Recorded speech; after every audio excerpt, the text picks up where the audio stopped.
Hello, welcome to another video. We're going to be talking about Star Trucker. This game has been on my radar for a very long time, ever since I tried the demo many moons ago, and I want to give you guys my first impression. Before I do, please click the like, comment, subscribe button if you're enjoying the video, or if you just want to help me out. Thanks for doing that. Okay, so Star Trucker is a throwback, kind of a, I don't know if you want to call it a throwback. It's even like it's like they threw a 18-wheeler in space, pretty much what it feels like. And when I first saw the game, it reminded me of the Cowboy Bebop episode where they had to guess the trucker lady's name, and if they didn't, they had to put money in the jar. That was a great episode. Cowboy Bebop's my favorite anime of all time, so when I even heard the devs say the same thing. It's like this is one of their favorite shows, and I was like, okay, I'm probably gonna resonate with this. So the game feels a lot like that episode where you had these ships which had these long rectangular barge like shapes, and they would go through these jump gates, and it felt like, you know, you're on a highway in space, and it was so well done. So that whole aesthetic has been brought to Star Trucker. So I got some positive and negative impressions. So I think it's probably a good idea to start with the negatives, because you guys probably won't even make it to the end of the video, but I appreciate it if you do. First off, the negatives. I think for me, the very first thing that turned me off, I found this out during the demo, when I played the demo, was the controls. And the controls are, I first tried it on the keyboard and mouse, and they didn't work well for me. And you can't rebind the keys. So that was a big problem for me. So I ended up having to use a controller, which was better, but I'm not good with controller. I'm not good with analog sticks. I grew up in the time of D-pads and 2, maybe 4 buttons. I'm not an analog stick guy. I know a lot of you are, but I'm not. I'm that old. Yes, I'm that old. So the controller is not ideal for me because of just my lack of ability to use it. It's kind of a skill issue, if you will. So the controls for me just aren't there in terms of especially like micromanaging your position. And that's going to lead to my next point, which is this game has a semi 6 degrees of freedom. It's not completely 6 degrees of freedom. You can go up and down, left and right, yada yada yada, but there's no lateral thrusters, or some people call it strafe. There's no up and down controls. And I think I brought this up when I was doing the demo, and I think one of the devs popped in my live stream, and he said that the reason why they're doing that is that they really wanted to bring the aesthetic of a semi-truck in space. So if they put thrusters in there, you were no longer a truck, you were more of a spaceship. So with that being said, I can appreciate that aesthetic, but at the same time, when you're asked to reverse a trailer into a tight location, and you need to make micro adjustments in space in 6 degrees of freedom, it's a little bit difficult, especially if you're like me. You're not good with the controller. So the analog stick, you want to go left, and you go a little bit up to the left, or a little bit down to the left, or you want to go right, you go a little bit up to the right, a little bit down to the right. What that creates is a hot mess. You're just jackknifing everywhere. So it's very frustrating. So no thrusters, no true 6 degree of freedom controls is going to be frustrating, mainly when you're parking. Now, that wouldn't be a big deal if parking weren't a big part of the game, but parking is pretty much the entire game. You are going from point A to point B, and you're parking. That's all you're doing. In terms of like driving a truck, there is no long distances, and that leads me to my next point, is that there's no sense of distance in this game. Everything is pocketed hubs. You come into a next one pocketed hub, you either go buy parts or you pick up your next load, and then you go to a jump gate, and boom, you arrive at your next destination immediately. You probably spend maybe 5 to 10 minutes in each pocket. I mean, they're pretty good size. They're not small pockets. They're pretty good size, but still, when you play a trucking game, when you play like ATS or ETS, which is the American Truck Sim and Euro Truck Sim, part of the appeal of that is the open road. And, you know, you go through the cities, you get to view some stuff, but then you get on the highway, and then boom, you're on the open road. And that's a big part of the appeal of the relaxation of these games. That's not in this game. And I was hoping it would be. I was hoping you would have either long jump animations, or something to do during the jump animation, or light speed animations. Or, I mean, it doesn't really make sense when you talk about space. Or maybe there's just a long distance where there's no jump gate, where you have to go on a long highway. Because one thing I think they could have did is that, in the hubs they have these road designators. They have these little brackets that you drive through so that you can get through debris.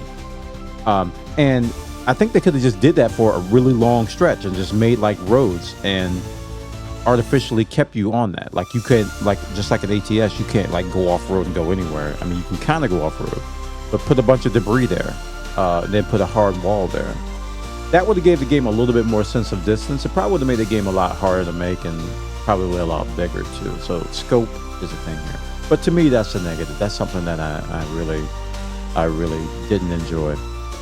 And my final negative is that the default mode, which they recommend, they have several modes. There's default, there's custom, there's driver mode, there's like a hardcore mode, maintenance mode, where you do a lot of maintenance. But the default mode to me is a bit too harsh. Let me explain what I mean. There's a lot of challenges when you're managing this truck. So you have to maintain oxygen, you have to maintain oxygen filters, you have to maintain power.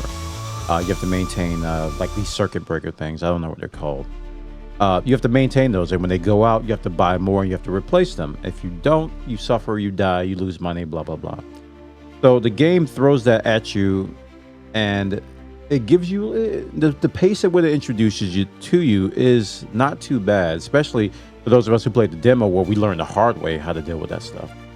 But when I got into the live, I was expecting it to be a little bit more lenient, but it was not lenient at all. It was pretty harsh, especially when you got to a certain bit called the oxygen filters. Now, you make money, you do jobs, you follow the quest line, and you have a certain amount of money if you just follow that. Now, if you don't go off script, you may have a different experience.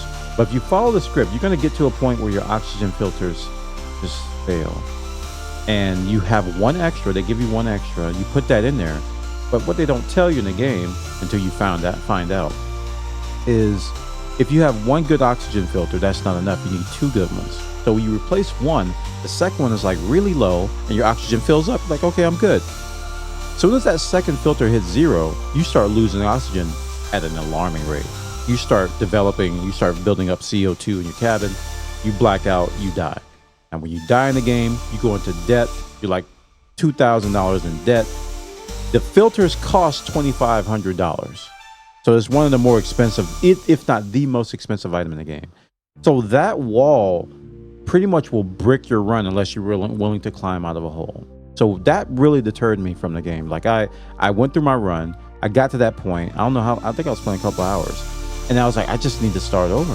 So from that point, I started over. I tried the driver mode for a little bit, and I'm like, okay, this is still too harsh. And I just went to the custom mode, and I put everything on low. I put everything on journalism mode. Because to me, I think those challenges are okay, but they need to be tweaked. They need to be tweaked. Now, I'm glad that they added a custom mode where you can adjust prices and stuff, because I think that's essential. But I think the default mode, it's a bit too harsh, and I think a majority of people who play this game are going to pick that because it has this giant words recommended on it. It's like recommended. They're going to pick that. They're going to hit the same wall I did. If not sooner, they're going to hit a previous wall, and it's going to brick their run. You can't change your difficulty mid-run. So if you pick the wrong settings at start, you're stuck with that. And if you brick, I say brick the run, meaning that the run's ruined. You're in a hole that you probably can't climb out of. And if you can't change the difficulty mid-run, then that's going to be an issue for people. So I think those are some of the negatives. So let's talk about the positive. I already talked about this a little bit. One of the positive things is the aesthetic of the game. I mean, you're in Space Trucker. It's Cowboy Bebop, the game, that trucker episode. If you like space trucking like I do, I play Elite Dangerous. I've been getting into Star Citizen lately with some of their cargo updates. I love space trucking. I like delivering loads. I love logistics. I love this stuff. It's my jam. The aesthetic of the game is appealing on its own. Just that alone is worth the price, if you ask me. Just being immersed in this environment is enough for me. You've got space trucking. That's my next point. Space trucking. You're space trucking. You're a space trucker. Smile. Hey, look at the camera. Smile. You're a space trucker. You are trucking in space. And I haven't gotten to any of the cosmetics or anything, but I did see that there is a place where you can paint your truck that I didn't unlock yet, that you can paint and customize your trucks. There is a DLC with some skins that you can put on your truck, so you can basically get immersed in this game. And I imagine that over time, as you get more into it, you'll be able to do certain types of custom runs with the custom stuff, some custom challenges, maybe a hardcore run or something like that. In this aesthetic, in this world of space trucking. So I think the whole world and the whole feel of the game is a big positive. Overall, the interfaces, this is my next positive. It's a very clean game. The menus, the interfaces, how to interact with your suit, how to go out and repair, interacting with the power, opening things. There's some little glitches here and there with some of the physics with like moving boxes and stuff, but overall, I think it's very satisfactory. Picking up items, interacting with them with the controller, putting them down, dealing with low G is acceptable. It's not perfect, but it's acceptable. But just overall interacting with the inventory and everything that's happening with the game is very clean. I think the only hiccup I had was probably a me issue, was that when I went into a station in a store where you can trade, and I backed out of it, and I didn't know how to get back in it because I was sitting in my chair. I was like, how do I get back in? So I was like, I guess I just have to disconnect and reconnect to the station to do this. And lo and behold, that's not the case. You don't have to do that every time. One time I got out of my chair when I was docked, and I looked back at the hatch at the airlock, and there was a big button that says shop. And I was like, oh, I just had to get up out of my chair to go and shop. So I think that's something they could have improved on. Like, they should have a button while you're sitting down to shop instead of having to get up and then go back in. I guess that's, I don't know, something they could have improved on. But overall, that's like the only thing that really griped me was that thing. But everything else was very clean. And finally, the graphics and sound. The graphics are great. This is a great looking game. The backdrop, the space, the planets, just the whole thing feels so sci-fi and awesome, and it sounds sci-fi and awesome. And it's not realistic. Let's get real. I mean, you got truck engines in space. You've got all these different things that are happening. You toot your horn, and I mean, come on, you toot your horn in space. You've got a space truck. It's like Elon Musk made a space truck. He launched a truck in space, and there it is. It's not very realistic, so I think you have to suspend your nerd brain with space and stuff. But overall, the graphics are amazing, and then the sounds and the music, top notch. Really good. I wish they had more radio stations, but I think that's something that can be added later on as well. But the sounds, the atmosphere, just the sound effects and everything are very satisfying. When you dock, it sounds really good. When you, oh man, just even the repair sounds sound great. So yeah, this game, Star Trucker, is available on Steam. I think it's on sale right now for 10% off, $22.49. Normally priced at $25, or you can get the deluxe edition, I think, for $10 more, like $30. They do have a deluxe bundle is underneath that, but I can get the deluxe bundle for $7.64 because I already have the game. They also have this AMP customization pack, which is $6.29 if you want to support the devs a little bit more. Normally priced at $8.98. So not super expensive. I think it's priced well. I think the $25 is a good price for this, because you're gonna get, I think anyone who buys this is gonna get at least 10 to 15 hours of solid fun. Even if you don't, I mean, if you don't even do a replay, I think you'll get 10 to 15 hours. And then if you do replays, you try different modes, and then you get into the DLC, and you want to do some customization, then you'll add maybe 20 or 30 more hours to your gameplay. I think for $25, I think that's highly worth it. Overall, I think the game is good, but I am very disappointed in controls, because that's something that can make or break the game for a lot of people. You can have all these great things surrounding that, but if you can't drive the truck, if you can't back the truck in reliably, it becomes a problem. Like with ETS and ATS, I've got my wheel, I've got pedals, I'm into that aesthetic, I'm into that immersion. I don't think this game supports a HOTAS, even though they have HOTAS controls in the actual art. If you look down while you're driving, it has a stick and throttle.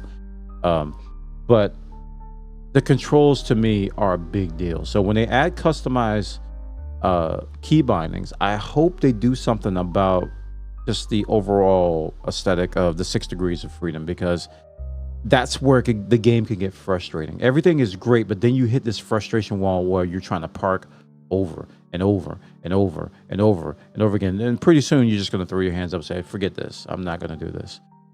So the frustration factor dings this thing, dings this game down a couple points for me. Cause I think normally it would be like an 8 out of 10, but I'm going to give it like maybe like a 7, probably like a 6.5 or 7 out of 10, mainly because the controls make it frustrating. It makes me not want to play. And that's bad. That's really bad. You could have all these great things, but if the controls make you not want to play the game, then it's not worth giving a good score. But otherwise, if the controls were great, it'd be like a 9 or 8 or 9 out of 10, like easily.